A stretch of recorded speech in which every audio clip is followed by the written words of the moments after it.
It's that time for a crossover Oregon Penn State Big Ten championship game. Who needs a win more? Well, we are going to cross it over.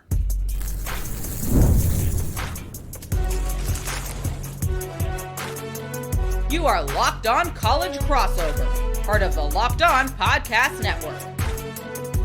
Your team every day. Welcome, everybody, to another episode of Locked On College Crossover edition of Locked On Nittany Lions and Locked On Ducks. I'm Spencer McLaughlin of Locked On Ducks. That is Zach Seyko of Locked On Nittany Lions. This is part of the Locked On Podcast Network, your team every day and your number one source to stay up to date with whichever team you happen to be rooting for in this totally expected Big Ten Championship matchup. This episode brought to you by our friends at FanDuel, where you can get a big return. New customers can place a $5 bet, and you'll get $150 in bonus bets if you win your first $5 bet. Maybe that bet is going to be on this game. You never know. Visit FanDuel.com to get started. Biggest matchups, biggest questions, everything you need to know for this conference championship game on tap right here. But, Zach, I want to start with the head coaches. Dan Lanning is a popular guy in Eugene right now. It is not by accident I wore the grass is damn green in Eugene shirt today, because Dan Lanning went to the kitchen to cook up a meal on National Signing Day, and he came out with a Michelin star restaurant. So there's a lot of momentum in the Dan Lanning camp right now. In his third season, doesn't have a conference championship yet. James Franklin, though, has got that big game letdown narrative surrounding him, and I think Lanning can absolutely benefit from winning this game, obviously, because it'll kind of be a punctuation mark of the exclamation point variety on what has been a really strong week for him. But on the other side, for James Franklin, I feel like he kind of needs it more, because Lanning's got plenty of other feathers in his cap, and Franklin has got that one dark cloud hanging over his head. Yeah, you can say that the longevity, going back to your point about how this was completely unexpected. Look, Penn State was that third team right behind Ohio State and Oregon. Ohio State didn't do its job, so then Penn State. So it's not like they never had a chance. They just needed some things to break in their favor. So that's why we're all here, right, for the Big Ten championship. James Franklin needs this win, I think, more than Dan Lanning does. Dan Lanning is in, at least discussions, rumors, right? As much as you and I poke fun about Dan Lanning going off to the NFL, like, he has the credibility, he has the respect, and that is the assumed eventual outcome here. James Franklin is now. I don't know that I'd say I assume that Lanning will eventually go to the NFL. Speaking in circles, that's the idea that he's like, oh, he could be a reliable NFL coach. Whereas people look at James Franklin and Penn State and say, well, they're always a second tier program.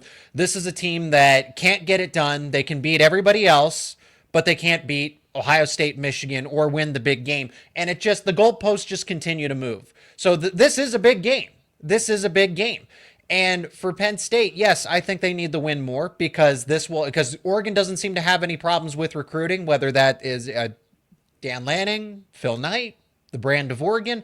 Penn State absolutely needs the Big Ten championship more, because coming away from signing day, okay, Penn State has a consensus top 15 class, but clearly Oregon, consensus top 5 at an absolute minimum there, and Penn State wasn't battling for 5 stars. Oregon was this 5-star, that 5-star, this 5-star, a mutual commit, or a mutual recruit, I should say, that was always projected to flip back to Penn State, ended up committing and signing on the dotted line. Yeah, Dorian Finney, the defensive back. Brandon Finney. Yep. Brandon Finney. I just crossed him up with Dorian Brew in my head. That was brilliant. There's so many recruits here, but your point, Finney, highly coveted, was going to go to Penn State, and then out of nowhere, Oregon comes in. So that's the gap, is that Oregon can make a phone call and say, hey, we want you to commit here. And the prospect or the player, whether it's the portal or whether it's high school recruiting, will do just that. Penn State is not on that same status. Penn State is not. But if Oregon's, we really don't know if we want your services anymore, hey, here's Penn State over here. So Penn State is almost that B team, that secondary choice across the board here. Public perception, recruiting, and results. They're 10-2. Oregon is the number 1 seed in a national title contender. So I will go that James Franklin and Penn State absolutely. Isn't Penn State 11-1? 10-2 in the past. They're the 10-2 team. Oh, okay, got you. No, they're 11-1. So for a second there, Zach, I thought it had just been so ingrained in your mind that Penn State goes 10-2 that you were just operating on the baseline of like, I'm 10-2. It's 10-2 Penn State. Even finishing 11-1, that hasn't changed anybody's perception. Right, because they lost to Ohio State, and it was at home, and it was a winnable game, and they couldn't punch it in. They didn't score an offensive touchdown in that game, even with their new OC, Andy Kotelnicki, who I think has been really, really good for that Penn State offense, and he'll come up certainly on today's show. But the other fascinating big picture question I want your thoughts on, Zach, is the loser of this game should be, not guaranteed to be, but should be the 5 seed in the 12-team playoff. And I say should be because both teams are currently ranked ahead of Notre Dame in the playoff rankings, but Notre Dame cannot get one of those top buys, but Notre Dame could in theory be the 5 seed. I just don't see either of these teams, including Penn State, even though they had the home loss to Ohio State, if they added a loss to then 13-0 Oregon, how in the world could you put Notre Dame as a higher seeded team above Penn State when their loss is to Northern Illinois, an average, not a great, an average team? They're in the middle of the MAC, not middle of the pack, middle of the MAC. I love me some Tuesday, Wednesday night action. Yep. It carries us through dog days of the week when there's no football on. But that's who Notre Dame's other loss is to. So what do you make of that back and forth of, hey, the winner is going to be the number 1 overall seed in all likelihood. Oregon certainly would be. I think Penn State would have an argument for it. Yeah. The loser is the 5 seed and gets to play the G5 and Big 12 champion, not sure in which order, but you get to play them back to back. So I have an interesting take on that. I have my doubts about it if Penn State loses this game, because I can't say with the utmost confidence that the committee doesn't have outside reasoning now to drop Penn State to potentially the number 7 or even the number 8 seed, which would still, I can sit here and say with 100% certainty, 99.9 if you really want to put a mulligan in there, that Penn State is hosting a college football playoff game if they lose the Big Ten championship. But you cannot you could not convince me though that they're guaranteed the 5 seed, because okay, Penn State loses to Oregon. How much is that going to be by hypothetically? Is it 3 points? Is it 7 points? Is it 2-3 touchdowns, right? Margin of outcome matters here. And they're basically saying, well, conference championships won't have that much of an impact. Do they matter? Do they not matter? Whatever. That's a separate debate here. But if Penn State doesn't win, even if it's a 3-point loss of some sorts, Notre Dame has now fewer losses than Penn State. I know it's a conference championship, but we've seen the committee penalize conference championship losers in the past. USC most recently, Ohio State sitting at home on a couch, and USC gets penalized for losing. Did you see what Rhett Lashley said about that, the head coach of SMU? I did not. He was on a show, I don't remember which one, and said, yeah, I mean, we'd probably be better off if we said our entire team has COVID and we have to opt out of the game. And guess what?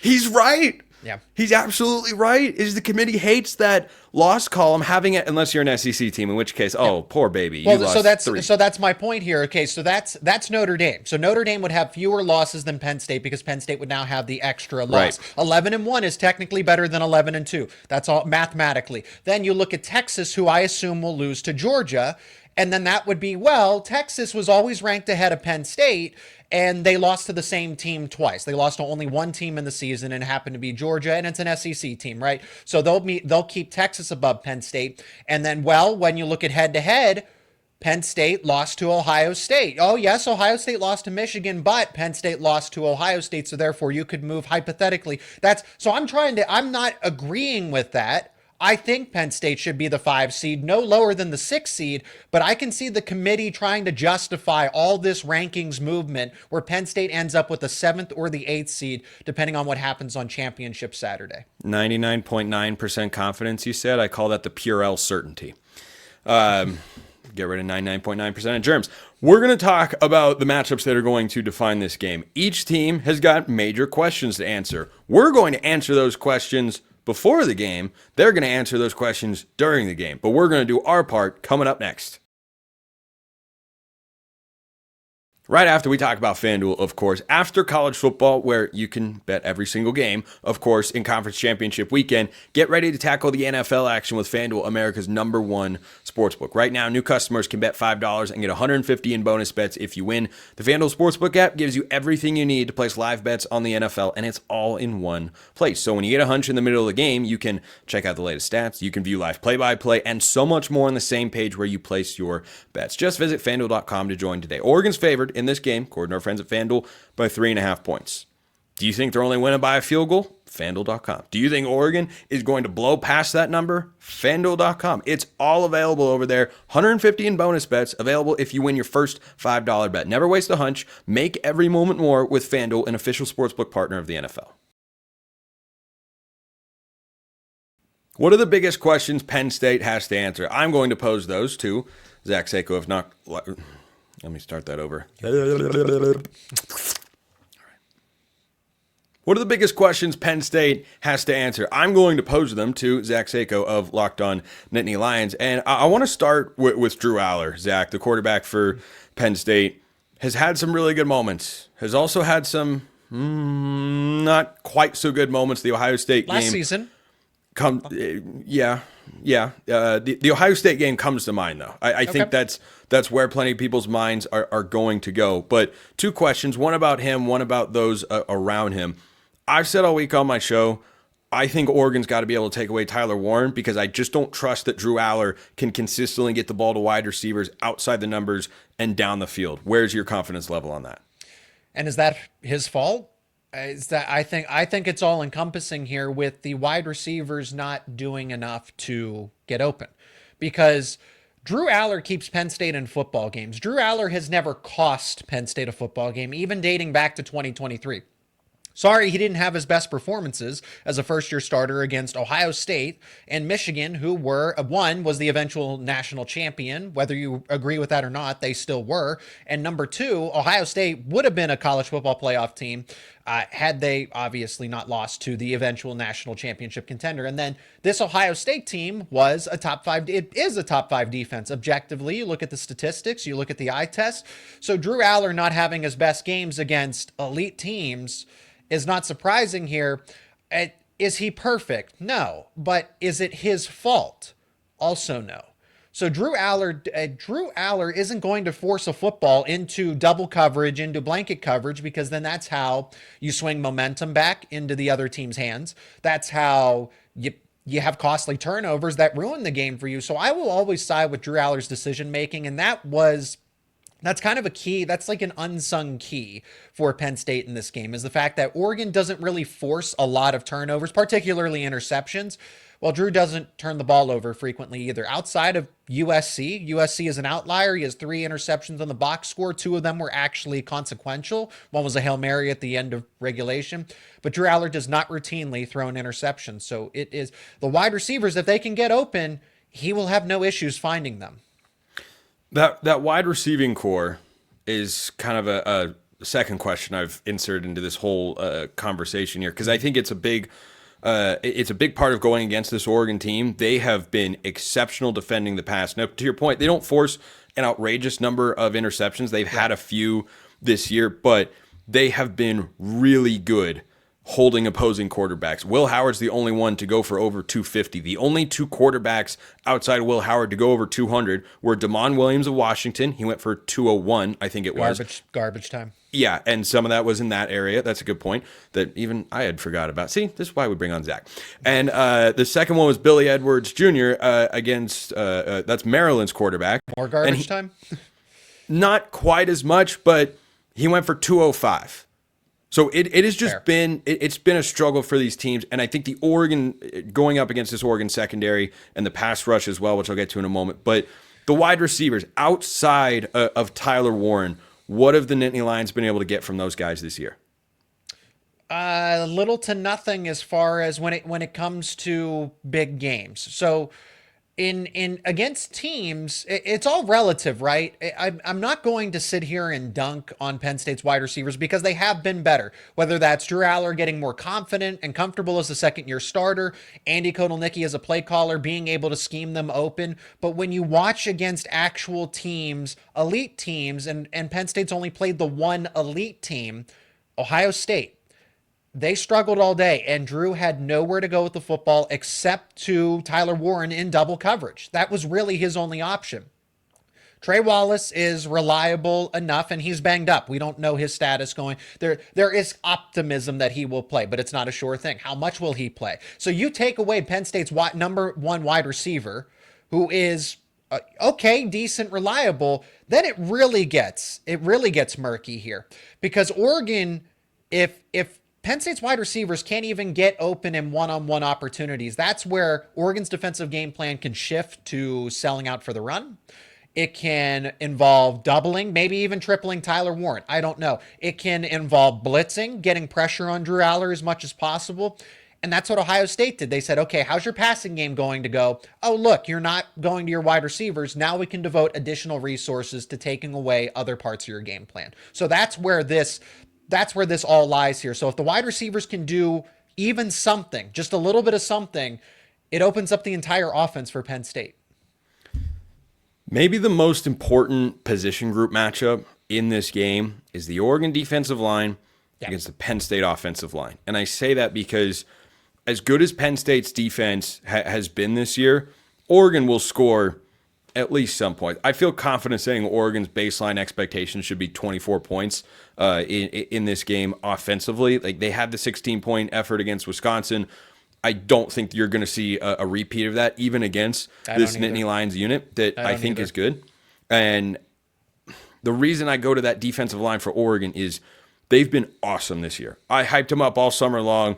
They've lived up to it and then some. They are deep. They are talented. They are good against the run. They are good against the pass. Your confidence level against that Oregon offensive line for the Penn State front five is what?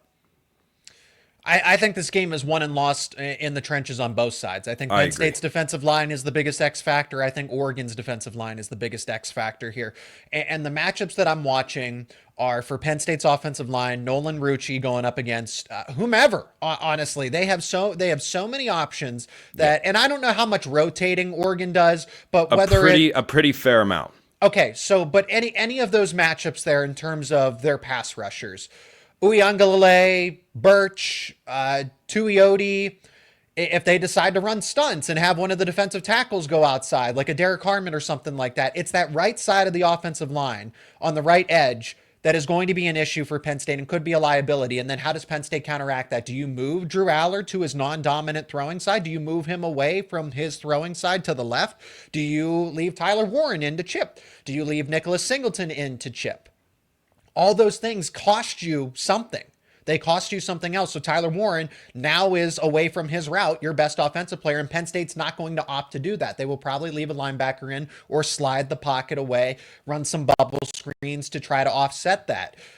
Nolan Rucci is just, he's not bad, but he's going up against some elite competition. And then I flip that over, and you can attest to this, and I'm sure we'll talk about it more in the final segment. If there's any weakness, because Oregon doesn't have a lot of them, so maybe I've described it as a lesser strength, a weaker strength, if you will. The interior of Oregon's offensive line. In the games that were most consequential, Ohio State, for example, the offensive line across the board didn't have a great game, but it was really the particularly at the guard spots. I don't know about that one.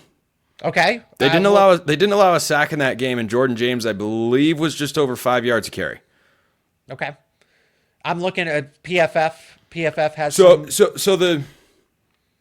Okay, let's circle back to this one in the third segment, because I wanted to close with a thought on what you just brought up. The right side of the offensive line, that's typically where Mateyo Uiagalelei has been running, who in the eyes of the Big Ten coaches is not a first-team all-conference selection despite leading the conference in sacks this year, which, you know what, you guys make whatever decisions you like out there. Yeah. Dan Lanning is just going to turn that into some sicko motivation for Mateyo, and maybe he'll have a 3-sack performance in this game. But I think that chess match is fascinating because I agree. You do not. Even if you have a good offensive tackle, you can't leave him on an island with Mateyo Uiagalelei with how he's playing right now all day long. He will feast. He can stop the run. He can rush to contain a quarterback. He can rush to get after the quarterback. He is ridiculously strong while also being fast and explosive. He'll be a top 10 pick, I think, in the 2026 NFL draft. But if you chip with one of your running backs or Tyler Warren, you're taking away one of your best offensive weapons. Just an option for Drew. Exactly. An option, and leaving the wide receivers who we talked about as not being, the focal point of this Penn State passing attack. So I'm really curious to see how that lines up and where that's played out. But I'll have my keys to the game for my Locked On Ducks audience out there on Friday's show, and the trenches are going to come up very, very heavily because I agree with you about Penn State's defensive line, which is what I want to close with. Abdul Carter, top 10 pick, absolute stud. How do you feel about the rest of the defensive line? Because this is an Oregon front five that's currently one of the 3 finalists for the Joe Moore Award.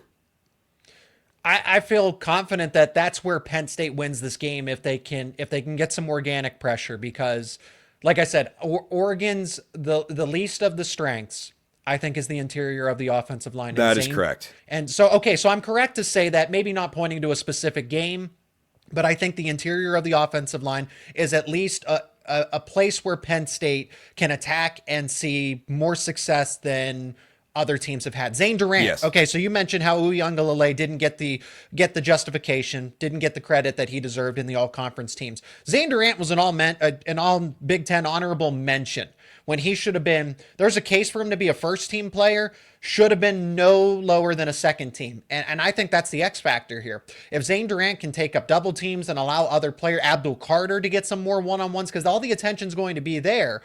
But then if you double Abdul Carter, then you leave Zane Durant in one-on-one. So those are kind of how I pointed out here with Harmon for Oregon and Uiagalelei for Oregon. It's kind of the same combo for Penn State with Abdul Carter and Zane Durant.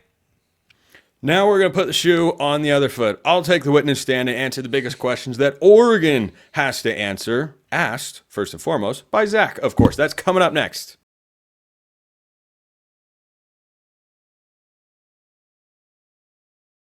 Spencer, let's pick back up with the interior of Oregon's offensive line. Like I said, I think that if Penn State can get a lot of push, then it's going to be tough for Jordan James. Penn State definitely can be right in the thick of this game, and I think it's a close game for what it's worth. But that's where you're going to have to attack. Injuries, because I read up on Oregon, of course. I wanted to do my homework in the fact that the guards just been a rotation because of injuries. So the number one guy they've just done some shuffling. So this isn't even their best group for the Ducks.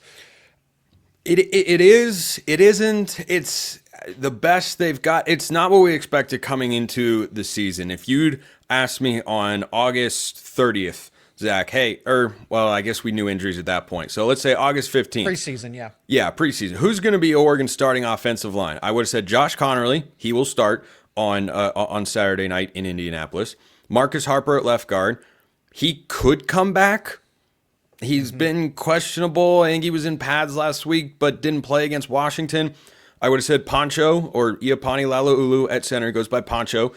He will start. At right guard, I would have said Matthew Bedford. He has not played meaningful snaps this season. The Indiana transfer, I think he's going to redshirt and come back for a 7th season of college football next year. And at right tackle, I would have said Johnny Cornelius, and he will start this Saturday. So 3 of the 5 as expected. But you're right that the guard spots, it's been a rotating group of guys. You've had Davey Uli get some snaps over the second half of the year. Kavika Rogers, Nishad Strother. That's been the rotation since Marcus Harper got hurt against Michigan. And I think the game that you'd look at and say the interior of the offensive line really didn't have its best effort and it cost Oregon was the Wisconsin game. I think Oregon's inability to consistently run the football at a high level was detrimental to their offense. Dylan Gabriel was a little bit off. It was windy. I think they were tired in that game. They were playing their 8th straight conference game and they were on the road. Wisconsin was at home off a bye and they looked significantly better against Washington last week. They protected Dylan Gabriel. There was not a single, get this, Zach, against Washington last week. Granted, Penn State fans know the Huskies not a great team this year. They're a bowl team, but not a great team regardless. Not a single play for Oregon until quarterback kneel downs went behind the line of scrimmage. There were 0 TFLs. There were 0 sacks in the game last week. It was the best offensive line game Oregon has had this season, and they've been rotating those 3 guard spots. So, yeah, I think that's a really important position group for Oregon to match up against Penn State in this game. How healthy is Tez Johnson? Healthy. He looked last week Great. like he was getting back to game speed, and he didn't have a catch, I don't believe, in the first half, and then started to get his feet wet a little bit in the second half and got back into it. Caught a touchdown, and on that touchdown, he looked like Tez Johnson. Oregon actually had 2 guys wide open on the play. They ran a little rub route, and Stewart was open, but Dylan Gabriel trusted that Tez Johnson was going to get open, liked the look pre-snap. He had soft coverage with a safety and just walked by him to the corner, and Gabriel put it on the money. And once he caught that ball and you watched the replay and saw how fluidly he ran and the ease with which he caught it, got the feet down and whatnot, I think Oregon fans looked at that and said, okay, this guy's back. And it clearly matters. It clearly helps. There are other really good receivers. I'm curious to see how they match up against this Penn State secondary. I know A.J. Harris has been a great player for Penn State this season, but he'll go up against Evan Stewart most likely. That's the interesting question. Because Tez Johnson's in the slot and A.J. Harris is the boundary corner for Penn State. So usually, yeah, I think that could be the most common matchup is Stewart against Harris. But if that's the case, if you take away Evan Stewart, he had one. That's where I don't know Penn State can compensate. So then, okay, how do you double Tez Johnson? Right. And then you're going to leave Trayshawn Holden in one-on-one coverage. And I also look at Terrence Ferguson. I think Terrence Ferguson is kind of that unsung hero in this case. Penn State learned its lesson against Ohio State, not in the fact, okay, that was a 1-score 20-13 game. They didn't get blown out. But when Ohio State just needed a guaranteed play, they needed 10 yards, 15 yards, whether it was after a penalty or needed a first down. It was 3rd and 8. Jeremiah Smith, Emeka Ibuka, Carnell Tate, all those guys could just get open. Brandon Innes, even. They had a 4th option. Just could get open in one-on-one coverage. And I look at that again, and I say Oregon has the same setup. Tez Johnson, first-round pick, I imagine, at some point. Maybe. I don't think he's got the physical traits to be a first round. I think he's 3rd round at highest. His ceiling. NFL caliber, though. He's the same thing with Evan Stewart. Stewart has a higher ceiling in the NFL. He will be drafted higher than Tez Johnson will. So there we go, round 2 and round 3 receiver. Stewart is, like maybe late for. I think Evan Stewart's probably mid to late 2nd round, maybe early 3rd would be my guess. Tez Johnson's ceiling in the NFL is my guy Tyler Lockett for the Seahawks, who has been playing for so long. I mean, such a long time. He's not a big guy, but he is fast. He is an excellent route runner. He's got really good hands. Yeah. And he doesn't take hits. So that's where I think Tez's NFL prospects lie. And what I have loved about this Oregon offense is what you alluded to. Hey, if you take one corner and say, we're going to put him on this guy over, we want to take that guy away, or we're going to give safety help over here and drop a safety in the box to take away we'll leave that guy on a one-on-one. I trust whoever that guy is. I don't care. Like I as an Oregon guy, I do not care. Trayshawn Holden last week got some 1v1s. He ran some of the best routes I've ever seen him put on defenders, and he created the first explosive play of the day for Oregon's offense in the passing game. Yeah. He just straight up beat a guy off the line of scrimmage, juked him out of his shoes. Gabriel puts it on him over the middle, and he can pick up those yards after the catch. Tez Johnson can go deep. He can run short. Stewart can do the entire route tree at a high level with great hands. So they've all been really, really good, and I think that question is one that I'm confident with Oregon is, hey, if A.J. Harris takes away X guy, do you have confidence in guys Y and Z? My answer is absolutely yes. And then if you play 2 safeties over the top, then you're taking away resources from stopping Jordan James, who obviously has the most touchdowns accounted for outside. Gabriel obviously has 24 passing touchdowns, but in terms of touchdowns scored, it's a pick your poison situation, and that's why I've gone on the record already. I don't have Penn State winning this game. I don't think they win the Big Ten championship. And is it close? Yes. It's not. The 2 teams that Penn State needs to avoid in the postseason are Ohio State and Oregon. Everybody else, they actually match up pretty well with. That's so when I look at Oregon and Ohio State, I look at those two teams as the top two teams. And I know Ohio State lost to Michigan. I get that. I still can't believe that. It helps. It doesn't help Penn State. We'll see how the committee reacts to it. If Penn State ends up getting the 5 seed, then yes, it helps Penn State. But I don't know how the committee is going to react. History tells me otherwise, that Penn State is going to get penalized for a hypothetical loss. And I'm going to side with the fact that I think they lose this game 31-24. 31-24. I was going to save my prediction for tomorrow, but I'll drop it. I'll drop it here since you did. I've got Oregon winning 27-17. Oregon's favored by 3.5 points.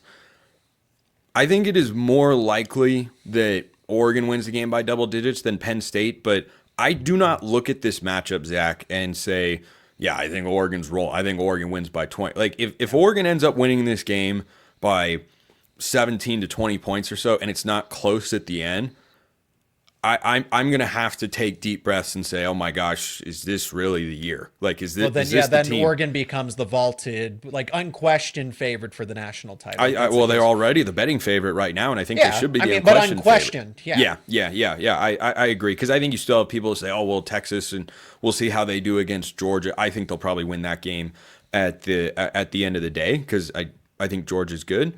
I don't think Georgia is good enough to beat Texas twice. So I think for Oregon in this spot, I'd expect them to win by in the kind of 8 to 10 point range at the half. I bet this is a wildly competitive game, but I think this is one, Zach, that just comes down to the coaching matchup, is who can play the chess game better, which team could be better situationally. And I think that's how either side finds an edge, because overall, I think Oregon has more talent than Penn State, but I don't see that gap as being huge, especially with the way the Nittany Lions have played in the last couple of weeks. Well, and that's how I look at it. It's not that Penn State can't win this game, that it's impossible, that it's a blowout type of situation for Oregon. All those things, are they all possibilities? Yes, Oregon could blow up Penn State. Penn State could win convincingly. But when I look at, okay, how many ways can Oregon win this game? More so than Penn State. I agree with that. So if Oregon has more opportunities and more ways to win this game, then I'm going to side with the fact that, yes, on average, and then therefore that's how we... And Penn State's problem isn't the offense. So 17 points, I think, that's your confidence in an Oregon defense, and I'm not saying that's bull or anything. I see it. Oregon's defense is going to be just as tough as Ohio State's here. But Penn State's issues lie defensively and not offensively. I think the offense is clicking as much as it can at this point in time. Andy Kotelnicki has been God's greatest gift to Drew Allar in this Penn State offense, and that's why they're even at this point in time, because of Kotelnicki and Allar getting progressively better and more confident as he plays more college football. That's Zach's, that, on that side over there, I'm not a meteorologist, is Zach Seyko, Locked On Nittany Lions. I'm Spencer McLaughlin, Locked On Ducks. This has been a Locked On crossover. As always, appreciate everyone listening. We will see you next time, and until then, hope you have a wonderful rest of your day.